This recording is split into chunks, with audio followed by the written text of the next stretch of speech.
Welcome everybody and happy Teaching Tuesday night. I want to thank everybody for coming out tonight. This is a very important night. We're going to talk about no more sexual violence and domestic violence. This is a very important topic. But before we get into all that, as you all know, this is a very intentional space. Our purpose for being here tonight is to build a community. We want the Poor People's Campaign to be not just a moment, but a movement. We are moving into the future together, and there are so many things coming up. I can't wait for everybody to get to see everything that we've got happening. So we have events like tonight coming up. 2 weeks from tonight, we're going to come back together and we're going to talk about Smash the Patriarchy. We're going to talk about what is a patriarchy, how does it affect us, and what do I mean when I tell you that the patriarchy doesn't really matter about gender. It affects all of us, whether you're a boy, girl, or if you don't really know which one you are. That's fine too. You are still part of the patriarchy and you are still affected by those forces. So we're going to come back in 2 weeks from now and we're going to talk about that. I have some kids from Ithaca College who are going to help me with that, so that's pretty neat. We're going to be able to bring in one of the learning institutions to help us with that. And a couple other things we have coming up. The 18th, the day before that, we're going to be part of a statewide action with the rest of the Poor People's Campaign. There's going to be staffs all over the state that are going to be working at the same time to talk about this budget that we've got coming out from New York State and how we expect them to be treating poor people when they're talking about how they're going to take care of us. So what we're going to do is we're going to meet in front of the Chemung County Jail at 3 o'clock on the 18th. I will have more information for you guys on the Poor People's Campaign Facebook page. It's on the Elmira page and the New York State page. So there will be more information about that coming up. April 5th is our Poor People's Hearing. This is a really big deal. We are going to have folks from all over the state coming to hear about how these evils affect us in Elmira. We're calling it Doing Time in Elmira, because our theory is whether you're in the Hills, Southport, or in one of these houses, all the webs of oppression that are around are making us feel like we're doing time in Elmira. And we're going to show the rest of the world what that means on April 5th. So please make sure everybody keeps that date open and comes and hangs out with us for that. That's also going to be part of the Real National Emergency Freedom School van tour. New York State is going to have stops all up and down from Buffalo on down. But bigger than that, the whole country is going to be a part of this. There's going to be 26 states during April that are going to do van tours, and New York State was part of the reason for the start of that. So, go us. Before you go any further, one of the big reasons why this is very important, because we have an opportunity to put Elmira on the national map. And we're doing everything we can to bring in a lot of other resources in order to do just that. So you want to be here, you want to bring some people with you. This needs to be a bigger thing than what we just see, because I don't know if you got a chance to read the paper yesterday or a couple days ago where it showed how bad Elmira is relative to the nation. It did not get there by itself. And I don't think that, in the words of Jesse Jackson, I don't think that you were invited to the party to make those decisions. Absolutely. So we're working real hard to put a lot of stuff together for that. I think it's going to be a very powerful event, and I really hope everybody comes out to help support us for that. In the meantime, when we're building community, one of the things we're going to do, if you would please, have everybody fill out a sign-in sheet. There's a column on there that says photo release. If you are comfortable with us using your picture, please check that. This is a little different from a photo release that our friends who have come from Catholic Charities are going to talk about a little bit later. So, we could sign in. You can also take pictures. You can post them on the Elmira Facebook page, the Elmira Poor People's Campaign Facebook page. You can tag us in things. You can live stream. We're live streaming right now, but if more people wanted to live stream, you're welcome to do that. We want everybody to know what's going on.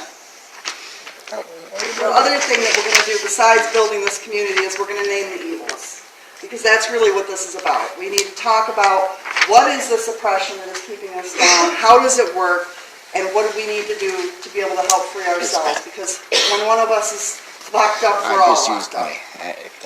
So tonight we have been joined by Chris Morseman from the Catholic Charities, coming in to talk about how we're going to break down the effects of sexual assault and domestic violence. We're here to say no more. And to give us a little bit of an introduction about what I mean by all that, we have a brief video. If you learned that 20 million Americans had been victims of a crime, you would consider that a public safety crisis. And if the emotional and psychological effects of those crimes meant that 20 million Americans needed long-term professional care, you would consider that a public health crisis. Well, we have such a crisis, and it's been hiding in plain sight for far too long. Sexual assault. All Americans agree that whenever someone is physically attacked, a crime has been committed. The attacker deserves punishment, and the victim deserves justice, not to mention whatever help is necessary for the healing process. This is not a political issue. It's just common sense. The stark truth is that sexual assault is pervasive. 1 in 3 women And 1 in 6 men. will be sexually assaulted at some point in their lifetimes. A recent study highlighted the horrors women face on college campuses, showing a 15% increase of reported campus assaults on the day of its football team's away game. That number jumps to a staggering 41% for home games. And let's not forget that only about 35% of sexual assaults are ever reported. Of course, women aren't the only victims of this epidemic, as we saw in the Pennsylvania grand jury investigation that exposed the sexual assault of thousands of children by the hands of hundreds of Catholic priests. All of these assaults are intertwined. While it may be hard to see how the rape of an 8-year-old boy by a priest is related to the sexual attack of an actress in Hollywood, they are two symptoms of the same disease. America suffers from a cultural undercurrent that permits and protects the worst instincts and behaviors of misogynists and sexual predators, and our public response has been totally unacceptable. And those who profit the most from the status quo would rather see us bicker about how best to protect those committing these crimes than standing with survivors. We need a response that addresses the traumatic, lifelong effects Physical and emotional. that have left millions of Americans struggling. If 20 million people caught a preventable disease, we would treat it as an epidemic. We would mobilize local, state, and federal resources to treat the symptoms and address the root cause to prevent it from spreading further. Why should sexual assault be any different?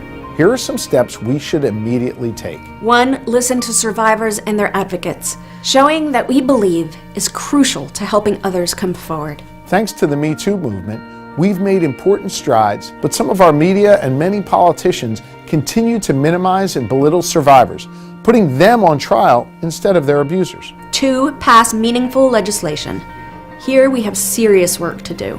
As can be seen when the Pennsylvania Senate refused to pass reforms unanimously recommended by the grand jury investigation into Catholic Church clergy abuse. And 3, prevent institutions from putting their reputations over the needs of survivors. Passing stronger laws will help hold them accountable, but they have to change their internal culture as well. We share reason to be hopeful.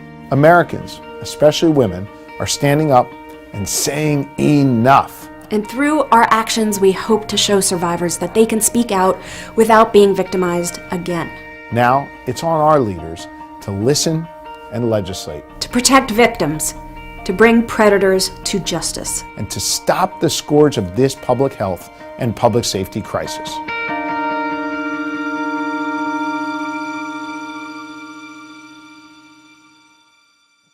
So we are here to declare no more. I want to hear you guys say it. Come on, no more. No more. No more. No more. Louder. Come on, you guys can do better than that. No more. No more. That's right. We're all here together to say no more. Because together we can stand against domestic violence, right? We can say no more. No more. That's right. And we can move forward together and not one step back. Now I want to hear you say that. You guys got to do some work tonight.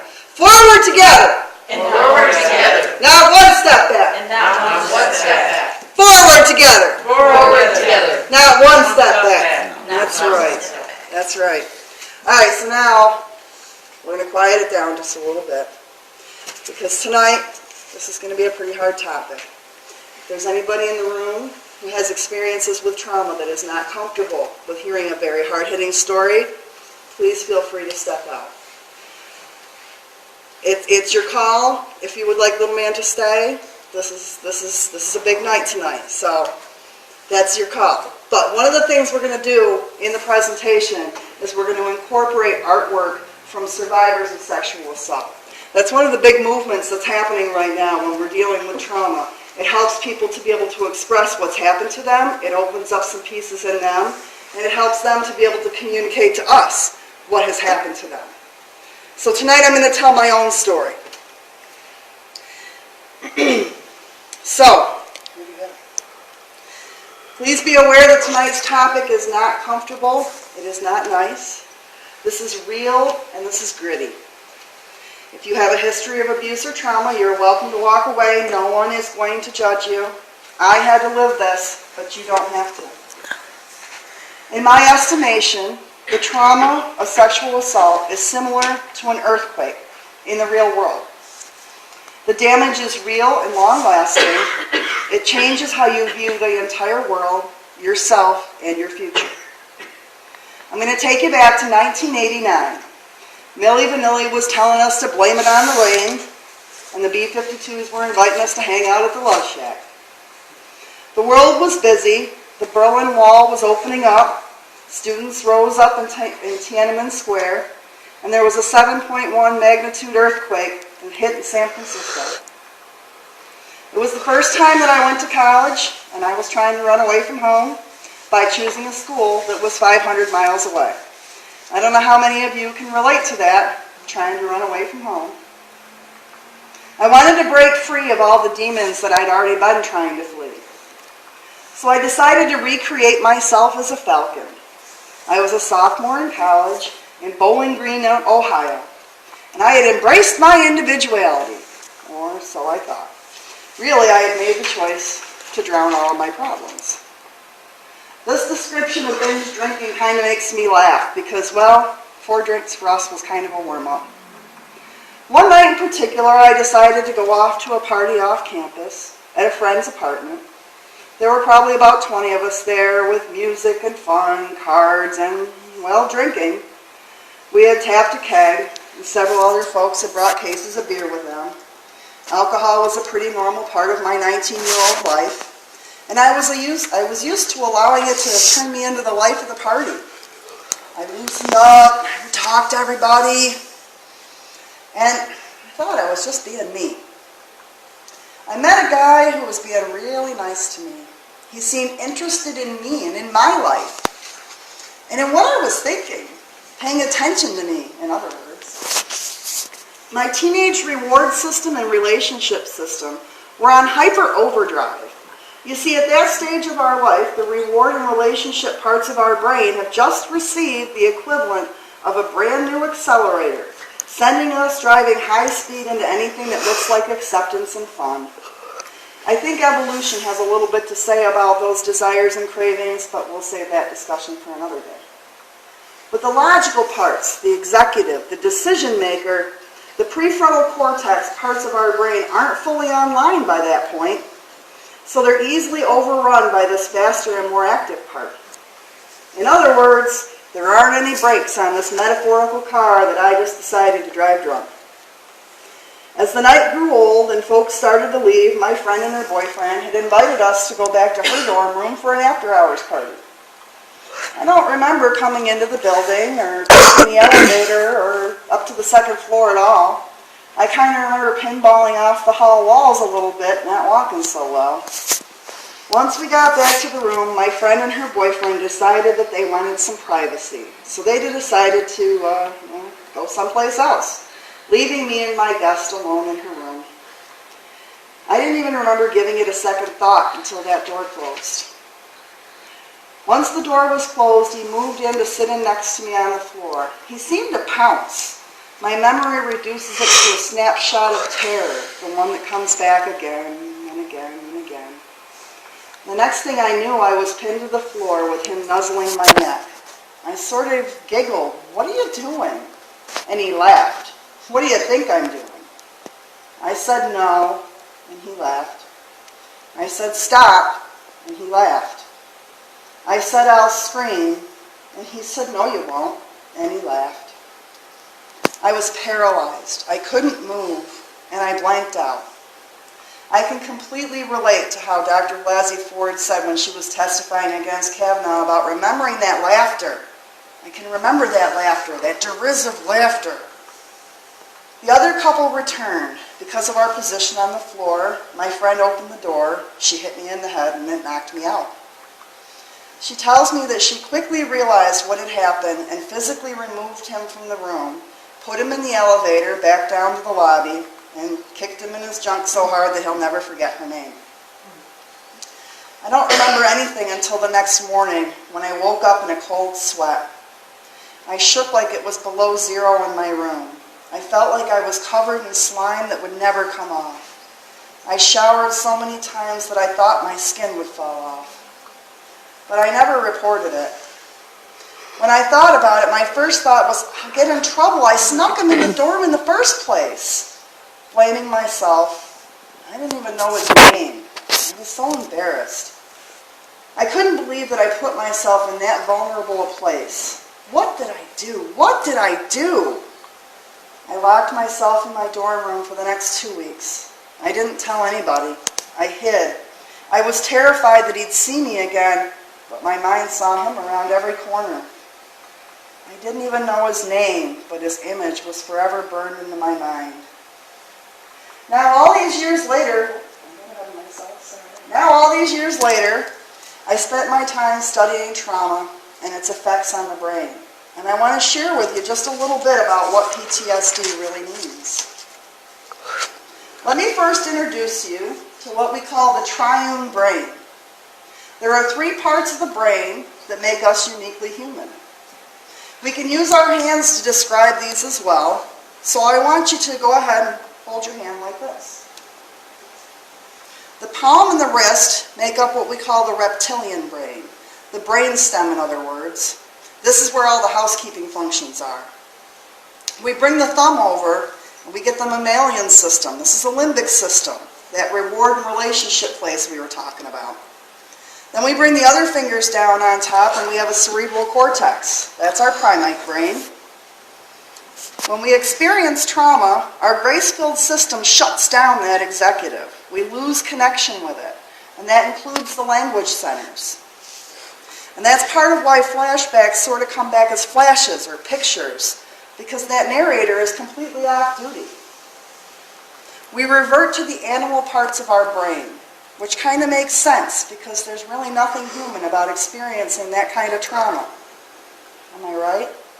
Those fear centers are affected, the parts like the animals in nature. A great book that I'm reading about for school will tell you a whole lot about this story. It's called The Body Keeps the Score. And it gets right down to a cellular level about what actually happens in your body. The symptoms of PTSD are long-lasting indeed, and the list is really long. But they can be summarized into 3 categories: intrusion, hyperarousal, and constriction. Hyperarousal means that I have a heightened sense of alertness, watching, waiting for danger all the time, no matter where it's going to come into the picture. This is where you get your nightmares, the stomach aches, the headaches, the irritability, the explosive anger. It shows itself in a whole lot of different ways. The amygdala, the home for the fear response, actually grows bigger. Well, now that I'm looking at this, I realize this story happened 30 years ago. So most of the time I have it under control. But every once in a while. Intrusions are those darn flashbacks, that nightmare, that slideshow that just pops up and comes back in pieces. The pictures pop up seemingly out of nowhere. That door just keeps popping back up in my mind, closing behind me. Constriction includes numbing, when we shut off our emotions completely. We become disconnected. We call it dissociated, distanced in some way. It happened when I was experiencing the trauma, and I still have to fight it occasionally. This slide counts avoidance as a separate category, but I kind of think it's still part of that constriction. It's that drawing inward. So that's the cellular and psychological level of what happens when we experience a trauma like I did. There's a lot of phases that play out throughout all this process. To this day, I still carry a lot of shame and guilt about what happened. I've been raised in a society that's told me that it's my fault. And when I failed to report it way back then, that blame became mine forever. Or did it? My work with the Poor People's Campaign has actually helped me to come to a new place with this story. We all carry these stories inside of us that cause us such deep shame and guilt. This shame and guilt is owned by those who hurt us, and we've been pre-programmed to carry it. We've all been raised under this complex web of oppression that causes pain for each and every one of us, silencing us. If you don't think that domestic violence is influenced by the evils, let's take a look at that. One of the evils we talk about is militarism. Do you think that the wives of those husbands that return with PTSD don't have something to say about how militarism impacts domestic violence and sexual assault? This also relates to the proliferation of gun violence. Are you going to tell me that the victims of domestic violence and sexual assault don't have to worry about the proliferation of guns in our communities? A gun in the house makes it 5 times more likely that domestic violence is going to turn deadly. We also have to talk about the destabilization all over the world that our country has caused, creating humanitarian crises and influx in immigration. Do you think that immigration status impacts women who live in fear of domestic violence or sexual assault? Do they even know what their rights are or what resources are available? What about the LGBTQIA community? Statistics say that 26% of gay men are survivors of rape, physical violence, or stalking by their intimate partners. And a lot of them don't even think that that's a crime. I'm gay, so they should be allowed to do that to me. That's a thought that's out there. Martin saw the spiritual death of our country coming, and we haven't seen very much improvement. When our current system spends 53 cents of every federal discretionary dollar on military spending and only 15 cents on anti-poverty programs, we have to cry foul. And what about systemic racism? Do you think that the current environment emboldens abusers? On average, 1 in 4 women will experience domestic violence in her lifetime. For black women, that statistic is closer to 1 in 3. Black people make up 22% of the intimate partner homicides in the United States, although black women only make up 8% of the population. When we disenfranchise an entire part of the population, there are consequences. Poverty and inequality. The costs of basic needs like housing, health care, and education have risen dramatically. Across all races, the chances of abuse occurring go up when one's income goes down. Oftentimes, men who prescribe to traditional gender roles feel that it's part of their job as a man to financially provide for their household. Sometimes this is a driving factor in a man's abusive personality. He feels emasculated, and instead of dealing with it the right way, he chooses abuse to feel like a man. Everybody has the right to live. The United States Constitution was established to promote the general welfare and secure the blessings of liberty to ourselves and our posterity. When we talk about ecological devastation, though, we see domestic violence on a planetary scale. We talk about protecting Mother Earth, but we see a society that has prioritized private, corporate, and financial interests over our own precious natural resources. We have a fundamental right to clean water, air, and a healthy environment and public resources to monitor, penalize, and reverse the polluting impacts of the fossil fuel industry. In other words, we have a right to protect our mother. And if you can't breathe, you're going to have some pretty big problems. National morality. Did you know that thousands of people die every year from anti-poor policies, while an extremist religious and Christian nationalist agenda deliberately diverts attention from all the key issues and challenges that are facing a majority of the Americans? Overall, more than 250 people die in the United States from poverty and related issues every year. We declare that if silence was betrayal in 1968, revival is necessary today. So we have to come and remind our nation what truths we hold to be self-evident and what values we really do hold dear. We must come forward together and not one step back, and always remember that silence is not an option. Now, I know that was a really lot, so I want us to be able to kind of bring it down a little bit and sing a song together. take some nice deep breaths because, whew, I don't know about you, but that was hard for me to do. So, let's sing a song and talk about all will be well. We are going to work together to get past this and move forward.